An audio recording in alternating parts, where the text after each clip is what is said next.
Alors le nom a été en fait assez simple à choisir puisque nous avons réuni le nom des deux programmes, ATIP, Avenir, afin d'abord de préserver le côté historique et que les scientifiques étaient habitués à ces deux programmes qui ont un label de qualité très élevé, puissent garder l'historique et le label. Le programme ATIP a été créé en 1989 sous l'égide de Claude Paoletti pour lancer des jeunes chercheurs et leur permettre de créer leur groupe de recherche. Et ce programme a été un succès assez fort.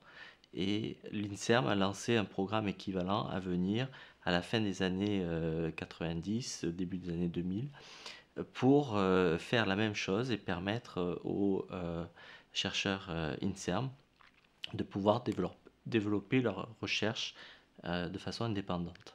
Ce sont des jeunes chercheurs qui étaient la cible de ces programmes, puisqu'il y a une vingtaine d'années, il était très difficile pour un jeune chercheur qui revenait d'un stage postdoctoral à l'étranger de s'établir indépendamment dans les laboratoires. Dans un effort de cohérence et de maximisation des moyens de la recherche, ces deux programmes étant très proches, en 2009, l'INSERM et l'INSB du CNRS ont décidé de les rapprocher afin d'en tirer le meilleur et de sélectionner pour toute la France les meilleurs chercheurs qui voulaient créer leur propre groupe de recherche.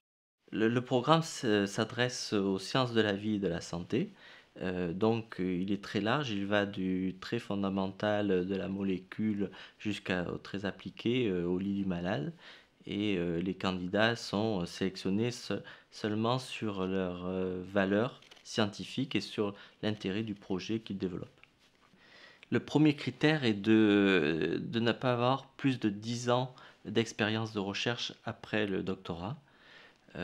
Ensuite, les autres critères sont simplement des critères d'excellence, puisque les chercheurs peuvent provenir de l'étranger, être étrangers, et ne pas besoin d'avoir un poste déjà dans un organisme de recherche ou dans une université. Ce programme est aussi ouvert aux chercheurs, aux jeunes chercheurs français, avec une condition de mobilité pour qu'ils puissent s'affranchir de leur directeur de thèse et puissent démarrer dans des conditions très indépendantes leur groupe.